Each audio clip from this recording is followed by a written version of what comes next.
Good morning everybody. Optimal success trajectory की online classes में आपका स्वागत है। I am Vishvendra, the founder of optimal success trajectory. आज एक क्वेश्चन आपसे डिस्कस करूंगा। मान लीजिए आपको एक ब्लॉक दिया हुआ है जो किसी सरफेस पे रखा है। इस ब्लॉक पे आप हॉरिजॉन्टल फोर्स अप्लाई करते हैं। The force is a function of time and this is F is equal to 2t+3। Surface और ब्लॉक के बीच में लिमिटिंग फ्रिक्शन 0.4 है, काइनेटिक फ्रिक्शन 0.2 है।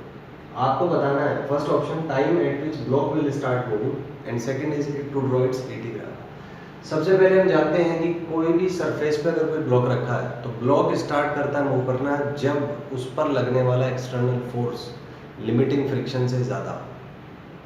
तो सबसे पहले कॉन्सेप्ट होगा कि ब्लॉक मूव तब करेगा जब जो फोर्स है applied force it is greater than limiting friction. Limiting friction is mu limiting into L। तो यहाँ से अगर आप इसका फ्रीबॉडी डायग्राम बनाएं, इसमें वेट लगेगा 100 नीचे n ऊपर। तो क्योंकि वाई डायरेक्शन में कोई एक्सेलरेशन नहीं है तो हम सेकंड लॉ ऑफ इक्वेशन से कह सकते हैं कि n का वैल्यू 100 होगा। इस n के वैल्यू को आप यहाँ सब्स्टिट्यूट कर दीजिए तो f जो है वो 40 से ज़्यादा होना चाहिए। इसका मतलब 2t+3 40 से ज़्यादा होगा, इसका मतलब 2t 37 से ज़्यादा। कैलकुलेट करके आएगा 18.5। तो ब्लॉक स्टार्ट करेगा मूव करना में t is greater than 18.5 second. Next is let's talk about the acceleration.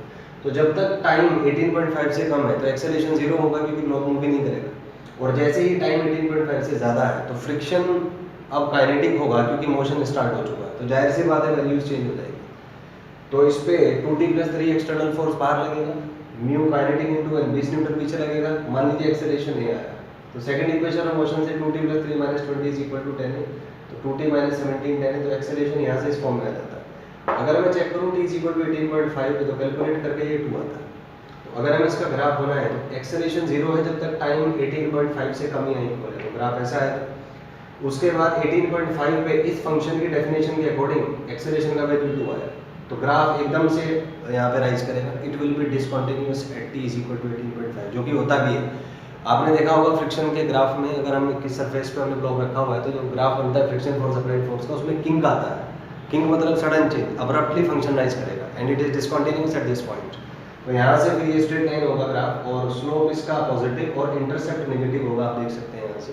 तो this will be the graph. I hope it work for you. Thank you and have a nice day.